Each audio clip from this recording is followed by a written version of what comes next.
Show them, don't tell them. Welcome to John's Marketing for Owners podcast. I'm indoors. I'm in Canada, right? So I've just popped over to Canada. Lovely Canada, Vancouver, British Columbia. But do you know what? It's really hot outside. And along with hot, it's sunny.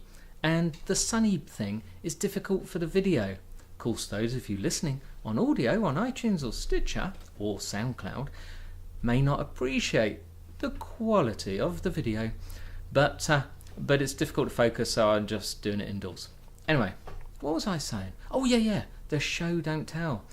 Okay, this morning we went on a school trip to a lovely place called Fort Langley. Apparently it is the birthplace, or well, not apparently, it is the birthplace of British Columbia, something about 160 years ago. It's an old staging post, fur trading place and all that kind of stuff. It's lovely. The kids are 10-year-olds. They loved it. But the reason I say the don't tell, show them, is because of the way it was put across. Now, most of us in our marketing, in our discussions with customers, potential customers, etc., we explain things. We explain our features, our product, our services, and we generally do it the wrong way around. Me included. Yeah, don't worry, I get it wrong as well. But the way the guy did it for the kids, because the kids got there, they were kind of disinterested, wondering when their first snack break was, because apart from being dressed in oldie worldy clothes from Quebecois type clothes, then beyond that they couldn't see what was going on. So he explained a game, and he explained how they get tokens, and he explained what would happen. He said it in a good voice, he moved around, he pointed out things, they had visual aids and so on, and he then let them get on with it. So off they went. They did their first little test, and they had to find little bits, take photos and get involved. And there was a lady, a nice, I believe a First Native lady, who was very helpful to explain how things work and explain some of the First Native words for things. And then they came back and to the centre circle, and the guy asked them questions, and then they started to get tokens and rewards for things as he asked them to visualise. He said, for instance, they showed I think the founder of the place was from Scotland, from the Orkneys.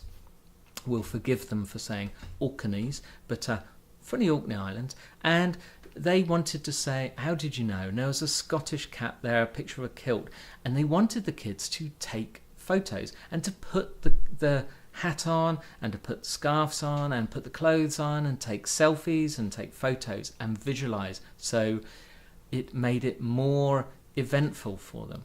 And all this got them excited. By the end of it, he'd worked them up into a frenzy. It was great, and in the end there were winners, and the winners got tokens and all that kind of stuff, and they had great fun. I think we were there a couple of hours. I thought it was really good, but could have been very ordinary.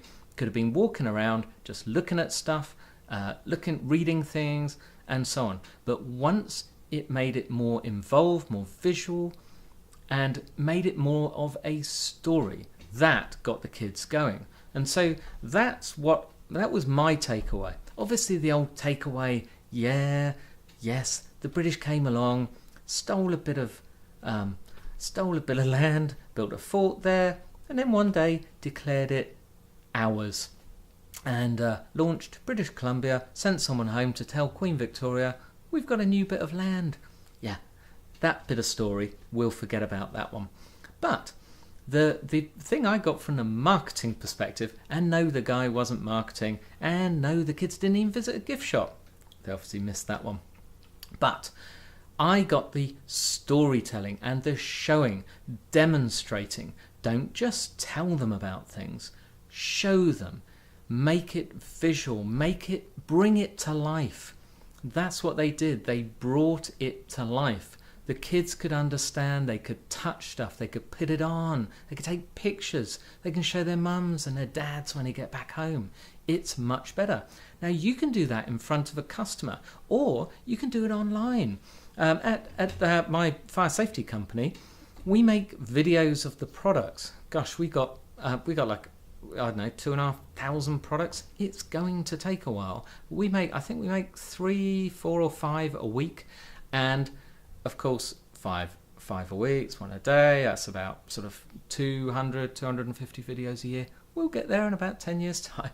But by showing a video of the product along with the product in its box, what you get, and then opening the box and pulling it out, pulling the plastic bag off, getting the thing out, throwing the cardboard out, getting the little bits that are tucked away in the bottom of the box, explaining what leaflets are in.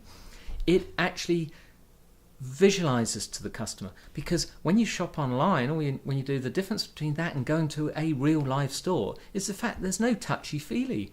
And when you go to a store, electrical store, no matter what it is, you can touch TVs, you can look at it, you can think, well, it looks nice, that one's more shiny than that one next to it, etc. When it's online, you're just looking at pictures and descriptions. So you have to make it more visual. You have to bring story into it. But this can be when you're sitting in front of a customer, when you're on the phone. Just think about it. It brings it to life. Anyway, end of all that. It's good fun. If anyone's ever up in British Columbia, it's not very far, just up from Surrey, in the top of Langley, and lovely town. Actually looks like one of these old colonial towns. I was very impressed. I'm sure we'll be going back there again. But it's a Tuesday. Now, time for a Tuesday tooltip. Today, I'm going to recommend one of my very favourites. This didn't actually get on our guide, in our ultimate guide, which is you can get at marketingforowners.com/71, the number 71. Right, go there, got a free download of all the things we use every single day, and that's what gets all our customers with no salespeople. Don't forget, the whole thing of this, we don't employ a single salesperson, don't do any selling, and we have a lot of customers, okay? But we use Edgar. Edgar powers or does a job with our social media. Now, to find Edgar, you can go to the show notes, or you can just go to meetedgar.com. I think you need an invite to get in, but don't worry, I'm sure you can get one of those. It is run by Laura Roeder of LKR Social Media. She's great, but she had a process for her social media that she used, very clunky, using spreadsheets, and she spoke to her husband about how annoying it was, and he said, why don't you just code it? And happened to be a software coder. Now, she wasn't married before, this was a new husband, so he came out with this. It's brilliant. What it does, unlike Buffer that we also use, you can put posts in and schedule them, and you library them, and these can be repeated. So if you've got a killer post about something coming up, you can make it happen every month, or if it's over a launch, every day. If you've got people looking at your Twitter stream, for instance, they see what you put up there for about 3 seconds. If they're in bed, other parts of the world, other time zones, doing things, working, they're going to miss it. Lots of people think you can't repeat a post. Hey, go look at Guy Kawasaki's Twitter feed and see how often he repeats stuff. Yes, you can. Not one after another, but why not a few days apart, a month apart? Why not refresh a great article? If you've got an article, if it's great, it'll be great in a year's time. You don't want to be doing that manually. Edgar does it for you.